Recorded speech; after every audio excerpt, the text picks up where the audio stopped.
পৃথিবীতে মিথ্যা থেকে বেঁচে থাকতে পারা এটা কিন্তু বড় দুর্লভ এবং কঠিন একটা কাজ। মিথ্যা বলা থেকে বেঁচে থাকতে পারা এটা অনেক বড় কঠিন কাজ। অনেক সময় আমরা মিথ্যা বলেও পাম দেই। মনে করেন কেউ আসছে, একটা জিনিস আপনার দোকান থেকে দেখেছে, ওইটা পরিধান করেছে, তাকে দেখতে যেমনই লাগুক, আপনার মুখের একটা কমন কথা, ফাটাফাটি লাগতেছে আপনাকে, এরকম বলে কি বলে না? তো ফাটাফাটি লাগুক আর যেমন লাগুক, এটা সে নিজে আয়নায় দেখবে, সে বলবে, আপনি বলার কোনো দরকার নাই ভাই। এছাড়া আমরা মিথ্যার আশ্রয় নেই। আপনার রাগ করবেন না তো? কয় ভাই আপনি আমার দোকানে আসছেন, আপনাকে কত মহব্বত করি, যান আপনাকে কিনা দামে দিয়ে দিলাম। আপনাকে কি দামে দিয়ে দিলাম? এই কথাটা আমাদেরকে অনেক সময় গেলে বলে, হুজুর আমরা তো আপনাদের ওয়াজ শুনে মহব্বত করি। আমি বলি ভাই, মহব্বতের জায়গায়, আর ব্যবসা। আপনি আমাকে মহব্বত করেন, ভালো কথা, আমার জন্য দোয়া করবেন, কিন্তু আমি আসছি, আমার সাথে আপনি ব্যবসা করেন, আপনি লাভেই পণ্য বিক্রি করেন, এখানে মহব্বতের দরকার নাই। মহব্বত করতে যাইয়া মাঝে মাঝে এমন মহব্বত করে মিথ্যা বলে ফেলে, হুজুর আপনারা কিনা দামে দিয়ে দিয়েছি।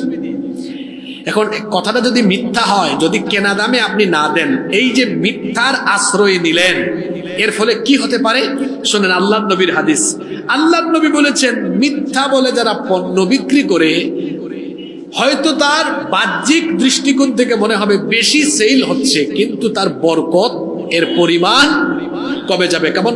বরকতের মালিক কে? বরকতের মালিক আল্লাহ। বরকত হবে না? বলবেন হুজুর এটা আবার কেমন কথা, আমার বিক্রি বেশি হবে, লাভ বেশি হবে। তো বেশি লাভ মানে পকেটে বেশি টাকা, তো বেশি টাকা মানে তো বরকত। ভাই বেশি টাকা থাকলেই বরকত হয় না।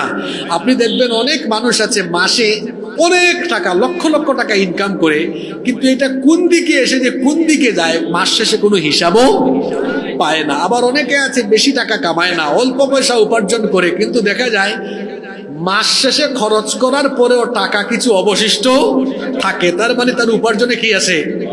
বরকত আছে। বরকত এটা মূলত আসে কার তরফ থেকে? এজন্য খবরদার ভাই, ব্যবসা করতে গিয়ে মিথ্যা বলবেন না। অনেকে বলে ভাই কেনা দামে দিয়ে দিচ্ছি। বাটপারি কেন করেন আপনি?